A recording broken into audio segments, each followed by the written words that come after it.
your guide this afternoon. Our driver is Carl, and he's going to take us everywhere. Y'all ready to start? Oh, yeah. Let's do this thing. All right, so right now we're on Decatur Street in the French Quarter, and this city was founded over 300 years ago in 1718 by the French. They brought with them prisoners, prostitutes, and enslaved Africans. Right over there is the Mississippi River. That's the highest point in the whole entire city. So we're above sea level right now. We were actually founded right here for that reason. Over here is Jackson Square. There's a beautiful church in the center of it. It's St. Louis Cathedral, America's oldest Catholic church. The building to the right of it is the presbytery, where the priests used to live. The building to the left of it is the Cabildo, where they signed the Louisiana Purchase in 1803. We got brick buildings all the way on the left and all the way over on the right that we're going to pass by. Those are the Pontalba buildings. Those were America's first apartment buildings. They were built by a woman, the Baroness Michaela Alminester Pontalba. When she was 15 years old, she got married in that church right there to her first cousin, Celestine. Each other. It was an ugly marriage. They went to go live with Celestine's dad, the Baron Pontalba. He hated Michaela because she had money she refused to sign over to him. He went up to her one day with 2 loaded dueling pistols, and he emptied them into her point blank. He thought he'd killed her. She survived that. Then he went in the bedroom and ended his life. Now, Michaela took her about 8 months to come back and be strong enough to build these buildings, but she did it. By the way, her father-in-law was also her uncle. And yeah, he had money too, so there's a lot of portraits of him. You know what he looks like? Villain in a romance novel. For real, he really does. He's like a beautiful, evil-looking man. Now, when he put the bullets in Michaela's chest, they stayed inside of her chest for the rest of her life. He blew her left hand completely off. She was 87 years old when she died. She was made out of steel. Now, as we continue down the road, we're going to pass by this Pontalba building, and you'll be able to kind of catch a glimpse of the cast iron railing on the 2nd and 3rd floor galleries. The cast iron railing, by the way, you know it's cast iron because it looks like intricate lacy patterns. That's cast iron. Michaela's initials are embedded in that. It's an A for Alminester and a P for Pontalba. Michaela was the very first person to bring cast iron to the city. Before that, we had wrought iron, which we still have. The wrought iron was hand forged and bent like this by very skilled enslaved men. The Yoruba people, they brought their religion with them. So in the wrought iron symbols, you will see some of the Yoruba symbols, which actually they brought voodoo to New Orleans. That's a real thing. Now, as we continue this narrow little street, we're headed straight towards a golden statue of a lady on a horse. That's our patron saint, Saint Joan of Arc. We call her Joni on the pony. And every year on January the 6th is the start of our carnival season. It's also Joni on the pony's birthday. So we throw a shindig for her right there in Jackson Square. Now, we always pick a 19-year-old young lady to portray Joan of Arc. She's got to be an excellent horsewoman and a good deed doer, but we pick a 19-year-old because they burned Joan of Arc at the stake when she was 19. The reason they gave, they said she was a witch. She was not a witch, she was a warrior, hence the suit of armor. By the way, just a quick aside, if a dude comes up to you on the streets and says, "I bet I can tell where you got them shoes," just put your head up and say, "No." He's going to try to clean your shoes and then charge you a lot of money. I just saw some guys doing that. Don't do that. This is the French market. This is America's oldest continually operating open air market, because long before the French got here, this was a Native American trading post for thousands of years. Really fun place to shop in the daytime because it's not open at night. But you can get drinks and food and buy all kinds of really pretty handmade souvenirs. I love shopping at the French market. See this brick building we're coming up on right here on the left? Is the New Orleans Jazz Museum. You know, there was only one time in our history where we pretended we were never going to drink again. That was during Prohibition. That was Prohibition office. That's when they made that drink that y'all like, the Hurricane. So we had a whole bunch of leftover rum we couldn't legally sell. So they mixed it up with fruit juices. And it was an illegal bar. There was a password to get in. The password, Hurricane's coming. That's why it's called a Hurricane. We're going to pop on the Esplanade. See this area in the middle? That was the site of our slave pens. Anybody ever heard of Solomon Northup, 12 years a slave? That gentleman was a free man of color and a master violinist. One day, a couple of clowns from the circus tricked him into believing they had a paying gig for him. They were liars. They drugged him and sold him illegally right there as a slave, and then he was forced to go to a plantation in Louisiana for 12 years. Once he was free, that's when he wrote 12 Years a Slave. That was a real story, and it happened right here in New Orleans. Folks, now we're on Frenchmen Street. If you haven't heard about Frenchmen Street yet, this is a really fun vibe. So people like to hang out here in the afternoons so that they can sample all different kinds of music. This is one of our most famous music neighborhoods. It's all different kinds too. So you've of course got traditional jazz, Cajun music, Afro-Cuban, even my favorite, 1970s funk. All of that right here. And yes, you can grab a drink and drink in the streets, and lots of times they got brass bands playing right here in the outdoors. So it's just a really fun place to kind of hang out. And there's all kinds of little restaurants that you can grab a bite to eat. I'm going to be honest, I'm going to give a thumbs down for that one right there. There's too many of them. It's a chain and they're not from New Orleans. I'm going to give a thumbs up for this one over here. That dog. I always get the same thing. It's a crawfish sausage sandwich made by a Creole family. The Vaucresson family been making sausage for over 156 years. Really, really good. So we're not in the French Quarter anymore. Now we're in the Faubourg Marigny. Faubourg means suburb. This was our city's first suburb, and Marigny was the name of the man whose plantation all of this was. The guy's name was Bernard de Marigny. And when Bernard, when he was 15 years old, he inherited $15 million. His mama was like, he's too young, I'm going to send him to Paris so he can learn how to be a proper gentleman, handle his money. He went to Paris with no mama and all that money. He was 15. What do you think he did? He was a brat. He was terrible. He was shooting dice, he was drinking, he was hanging out with bad women, and his mother found out about it. She goes to Paris, yanks him back to New Orleans, and she gets married off at 15. She was trying to help him. It didn't work. He continued to drink and gamble. He had huge debts, and he had to start selling his plantation off. But he did that right when they signed the Louisiana Purchase. So we had all these new Americans coming to town. This was the neighborhood they settled in. Also happening at the same time, there was a revolution in Haiti. All the free people of color in Haiti, they needed to leave or they would have been murdered in the streets. They came here. They co-founded this neighborhood. When they came, it doubled the population of New Orleans immediately. So this is one of our oldest neighborhoods here. Now we're passing by all these cute little houses. Those are all called shotgun houses. And folks say you can open up the front door and open up the back door and fire a shotgun all the way clean through without hitting anybody.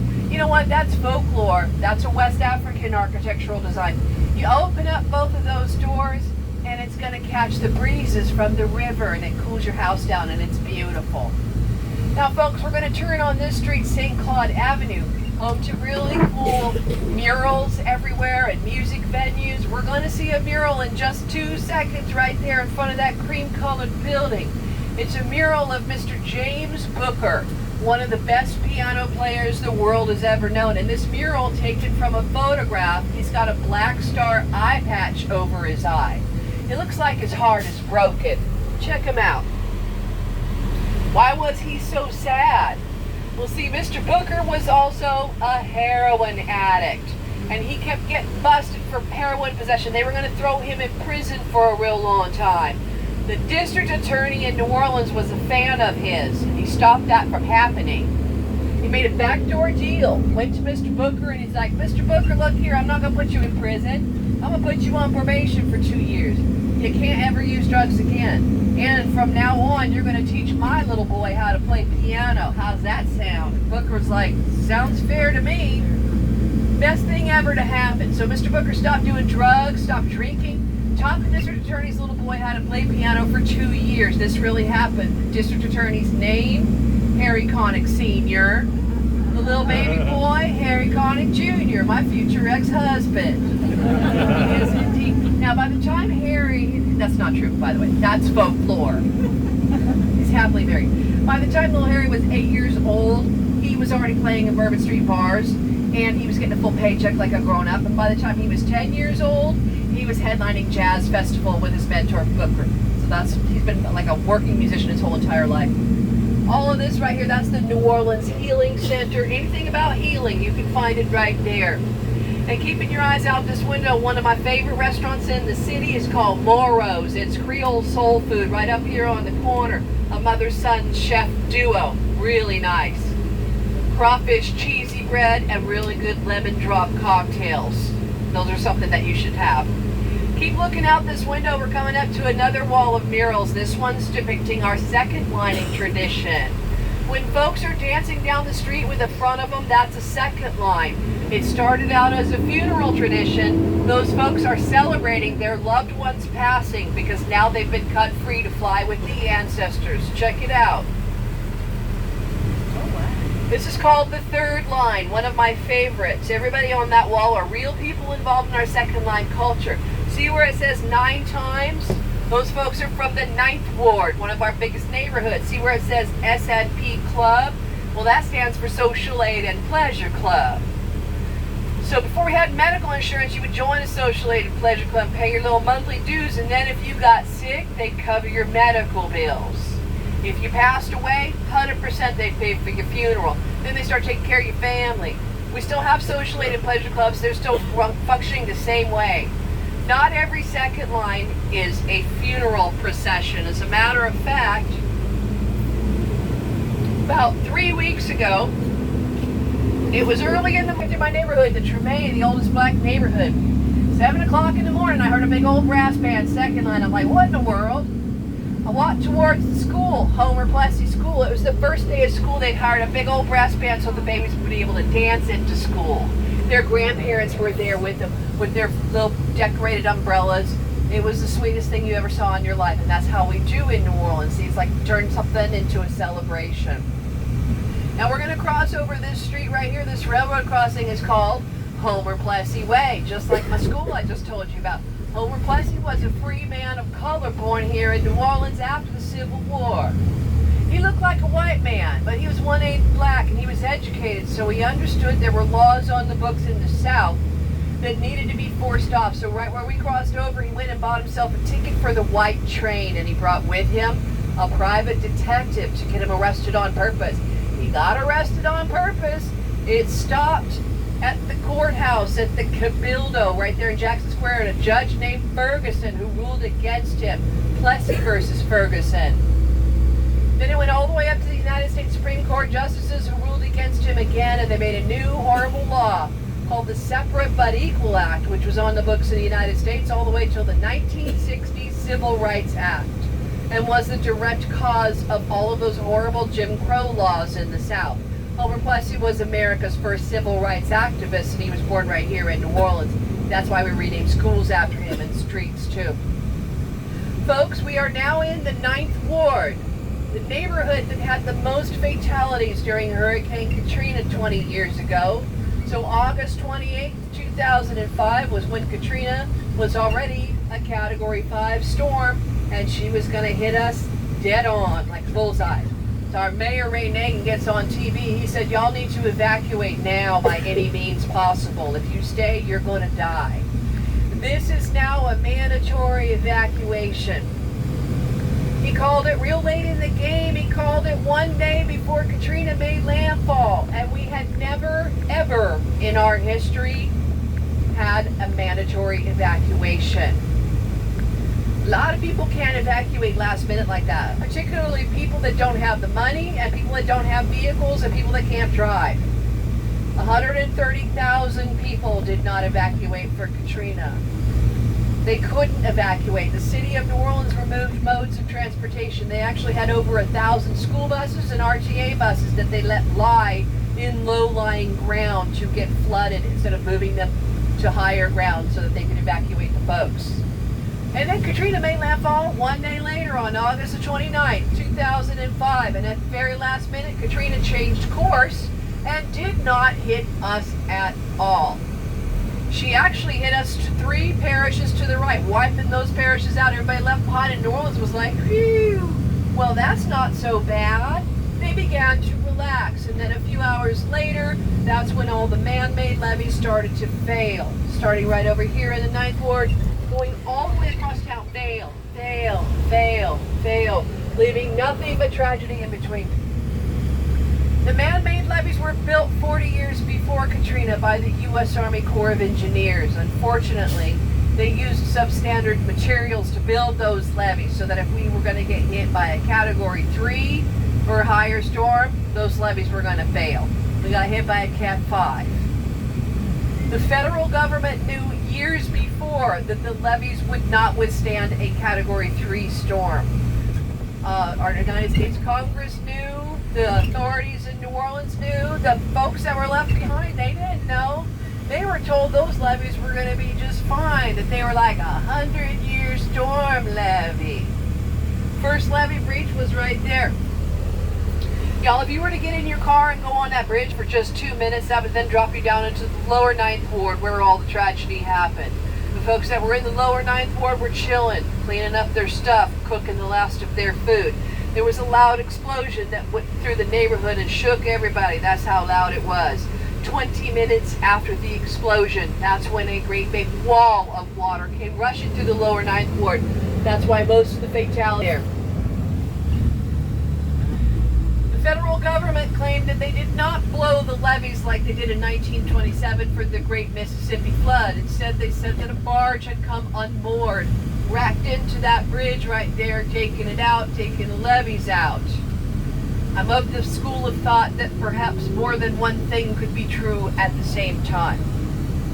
The people that I know from the lower Ninth Ward was like, yeah, that felt and sounded exactly like 1927 when they actually did blow the levees in the lower Ninth Ward because they wanted to save the rest of the city. Now that's on record, so I'm not trying to spread falseness. I'm just saying what people said. Now Harry Connick Jr. and his best friend Branford Marsalis, they were feeling so bad they decided, you know what, let's build a musicians village. Let's bring on back those musicians. So they did. They partnered with Habitat for Humanity and they built the musicians village real quick, shortly starting after 2005. We're about ready to go through the Musicians Village. I love this part right here. So the folks that live in the Musicians Village today, yeah, we got a bunch of musicians, both working and retired, that live in the village. We also have families with children that live in the Musicians Village. There's the culture bearers, so these would be our elders, the keepers of our traditions that live there. So straight up ahead, we're going to go straight through it. We've got something, now this one is very important. We've got what we call black masking Indians. A long time ago they were called Mardi Gras Indians. Really old tradition. So when the enslaved Africans were first forcefully brought out here, there were already indigenous tribes that were here, and some of those indigenous tribes helped some of those enslaved Africans escape forever into the swamps and the bayous. The folks that are black masking Indians today, those are all their ancestors. They honor their ancestors by sewing these beautiful hand-beaded suits. It's super intricate work. It takes a full year just to sew one black masking Indian suit. It takes a whole village to sew the suit. When that Indian goes out on Mardi Gras Day wearing that completed suit, he's got the love of his whole community wrapped around him. It's the most amazing spiritual thing that you've ever seen in your life. And of course, when you're doing really fine beadwork with a needle and thread, you're pricking your finger, aren't you? Picture the power in that. I'm just saying. So can you see how high up these houses are? These were all built after Katrina. Higher up your house build is like this, the lower your flood insurance is going to be. So that's why they did that. And see this little purple blue house right over here? There's a sweet-faced man on the outside of it. That's Mr. Ellis Marsalis, the daddy of the Marsalis family. He's wearing that headdress because he's the chief of the village.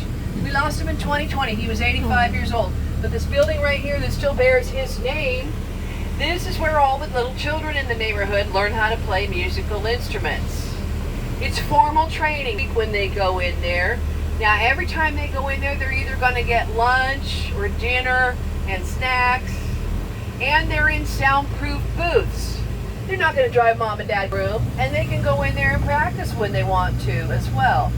And their teachers, the best musicians in the world that live right here in Musicians Village, and they volunteer their time. It costs $30 a kid for the season. How amazing is that?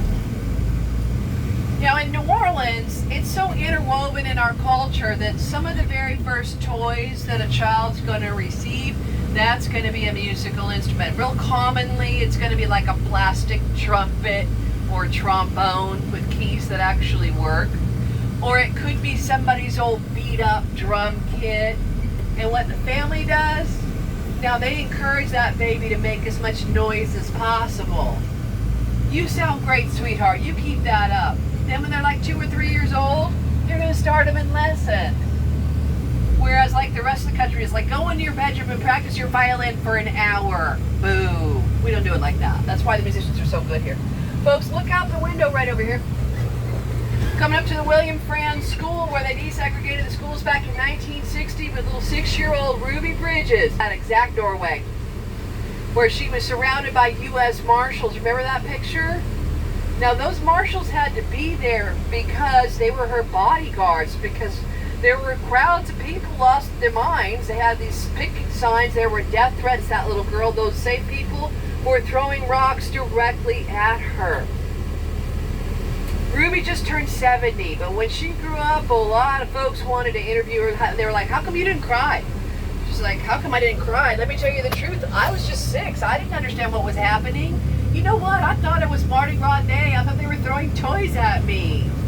That's what that baby thought. She thought that they were throwing toys.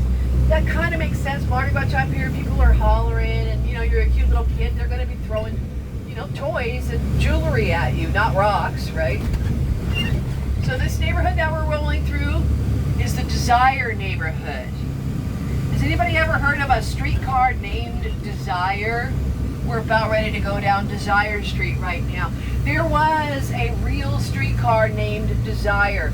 It ran down Desire Street. It was the only streetcar in our city that ran through the French Quarter.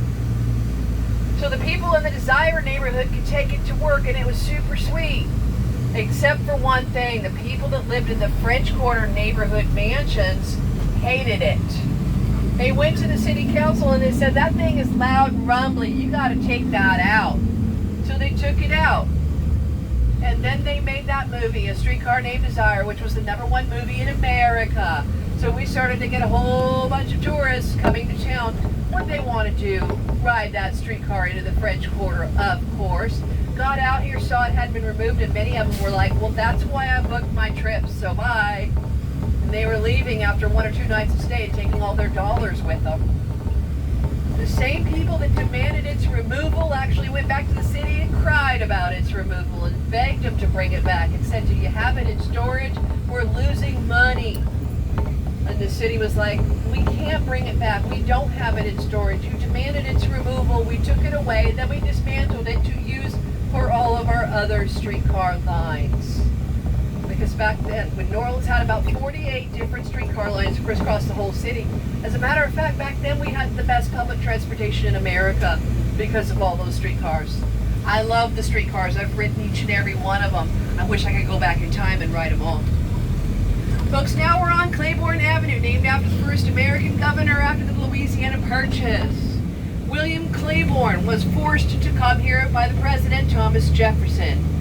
He didn't want to. Back then, New Orleans was a French Catholic Creole city. And Claiborne wasn't French. He was from Virginia. He wasn't a Catholic, he was a Protestant. And he did not like the French Creoles, and he was rude to them every time he encountered them in the streets, and they hated him right back. Well, he ended up dying really young. He was just 40 years old when he died unexpectedly, and the people that wrote Claiborne's obituary were hiding something in the obituary. They made that thing very vague. It just had his date of birth, his date of death, and then it said, died of liver failure, period. You know what? People did die of liver failure back then all the time because, folks, we kept having yellow fever epidemics. See, a mosquito was now coming in from the African slave ships. It was called the Aedes aegypti. It was super deadly. It would bite you. 3 days later, your whole liver was shut down. Then your skin would turn yellow, and then right after that, boom, you would die. You know who died the most? The people with the lightest skin. The Irish, Germans. Yeah. In 1854, we lost over 12,000 people to yellow fever. 1 in 3 people died that summer of yellow fever. Point is, if your liver failed, it's because you had yellow fever, and it would always say that in your obituary. Guess who never had yellow fever? Claiborne. You see, his liver failed for a different reason. Now, they buried him in what today is our oldest cemetery, St. Louis Cemetery number 1, with above-ground family tombs. They did not put him in an above-ground tomb. They put him in the far back of the cemetery in the ground. Now, they say that about 50 years later, his descendants removed his remains, and they did take care of him by putting him in a nice above-ground family tomb. Now, the next neighborhood we're going to roll through is my neighborhood that I briefly mentioned, the Treme. It's spelled Treme. It was founded by the Free People of Color, America's oldest black neighborhood, has more black homeowners than anywhere else in America, and it's where jazz music was born. So there's a park called Louis Armstrong Park. Inside of that is a place called Congo Square, sacred. That's where all the enslaved Africans would go every Sunday after Mass to do their African drumming, to sell their goods and services, and save their money and purchase their freedom. Because we had a law in the books called the Code Noir that stated everybody had to be a Catholic. And if you owned enslaved people, you had to give them every Sunday off so they could go to Mass. And once church was through, they had the rest of the day off to do as they pleased. You could call on them. Now, while those enslaved Africans were doing all the drumming, singing, and dancing, along came the German immigrants, and they brought all the brass band instruments. Brass band mixing with African drumming, that's what made jazz music, and it went around the world. See this freeway right here? That's the Claiborne Bridge that came to us in the late 60s. It was supposed to have gone around the French Quarter. The French Quarter people demanded that they put it this way instead, so they did. We call this Under the Bridge. Under the Bridge is where we have our biggest celebrations. The biggest one is Mardi Gras Day. They start setting up outdoor kitchens, cooking the most delicious food you ever had in your life. Now, I live about a 10-minute walk right over there, so I spend a good bit of my day on Mardi Gras just eating and drinking whatever I want. Here's the miracle of New Orleans, folks. While you are here, everything that you eat and drink will have 0 calories. That sounds like a lie. I promise you it's not. You know what you're doing different that you don't do at home? You're walking everywhere, and it's hot. You're going to go home, you're going to be like, well, I know I ate and drank a lot. Let me get on this scale and see what the damage is. Hey, I lost 2 pounds. I promise you I'm not lying. It's a true thing. But the party under the bridge, usually it'll go until midnight. And you got all kind of brass bands, and there's little libation stands everywhere. It's super fun. Now you're going to look across the street right over here. We're coming up to one of my favorite spots in the Treme. It's called Kermit Ruffin's Treme Mother-in-Law Lounge. It's a 2-story club covered in colorful murals right there. Kermit Ruffins is a famous trumpet player. He bought that bar from its original owner, Ernie Cato, the guy in the red suit painted on the front of it. Ernie Cato was a fabulous weirdo. He had one called Mother-in-Law. That song went, my mother-in-law is the worst person that I know. And everybody loved it, so they threw money at Ernie Cato. Right after that, he bought that club. And then Ernie fell in love with a beautiful Creole lady named Antoinette, so he kept begging Antoinette to marry him. He would not stop. She agreed after a fashion. She was like, you know what, Ernie, fine, I will marry you, but my mom is going to come live with us. So his little mean mother-in-law that he didn't get along with moved into the club. Now, Ernie Cato and Antoinette and the mother-in-law, all 3 of them have passed away. They are all 3 entombed in St. Louis Cemetery number 2. But the kicker is, they share the same tomb. Guess who's stuck in the afterlife with his mean mother-in-law? Ernie Cato. Folks, this pretty neighborhood that we're rolling through is called Esplanade Ridge. Also founded by the Free People of Color, known also as Creoles. The term Creole actually means I was born here, but my people come from somewhere else. Many folks who refer to themselves as Creoles today are direct descendants of the Free People of Color, as is our brand new Pope, Pope Leo, a direct descendant of New Orleans black Creoles. This is a true story. So listen, he didn't know it, by the way, we got black genealogists that helped him discover that. So his grandparents were black Creoles born here. They had many children here, and on the birth certificate it said colored. Then they moved to Chicago, had a girl baby, Pope Leo's mama. The birth certificates after that said white. They were what you call passé blanc, that means pass for white.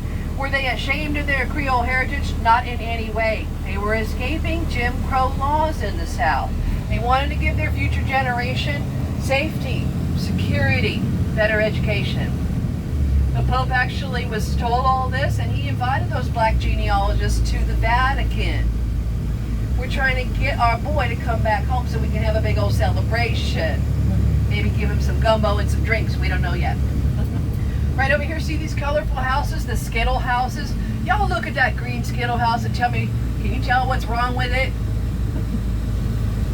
Can you see how much it's leaning over? We're afraid it's going to fall over for sure. There's the Eckhart Degas house on the corner right here. He was a famous French impressionist and he painted ballerinas. Mama and grandmother were born here, so he lived in that house and painted some of his masterpieces right there.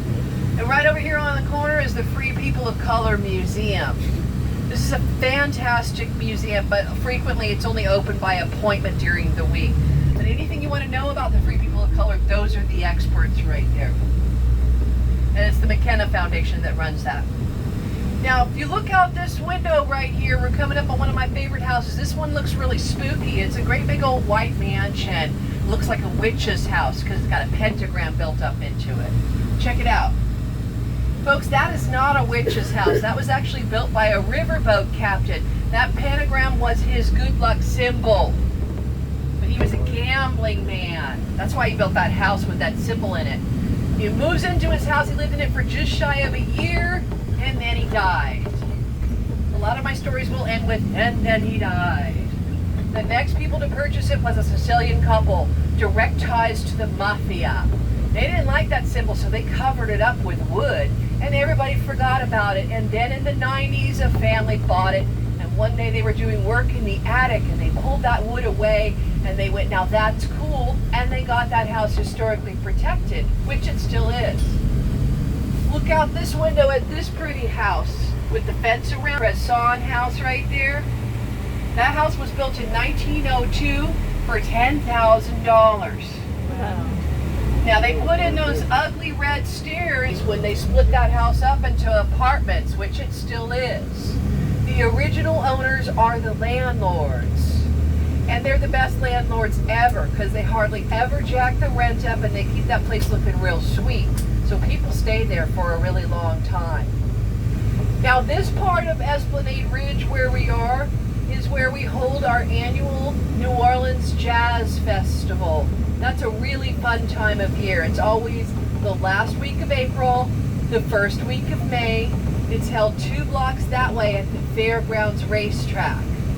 So this whole neighborhood comes alive during that time period. Here's how it plays out. So all the folks that live in these houses, they're all cooking delicious food in their front yard. And then they got these huge ice chests filled with cold drinks. So you're walking down the street, you don't just pop into the Jazz Fest, nuh-uh. You walk down the street real slow, because a lot of these people are going to be like, hey, you want a cheeseburger and an icy cold beer? So I always act pleasantly surprised, like, well, yes, I do, thank you, I don't mind if I do. Meanwhile, I came out here 2 hours earlier before I mean to go into the Jazz Fest. It's just like adult trick-or-treating, and it's the most fun you ever had in your life. We're going to pop up to this cemetery right here. This is St. Louis Cemetery number 3. There are only 3 cemeteries with the name St. Louis on them. Many other cemeteries. These all 3 are run by the Catholic Church. I'm going to do a nice little walk around tour, but before we go in, here's some rules. Yeah, you offer drinks into the cemetery. Anything you bring into the cemetery, you got to bring it back with you. No eating, nor smoking, nor vaping inside of the cemetery, but you can do all of that outside of the cemetery. You may take as many pictures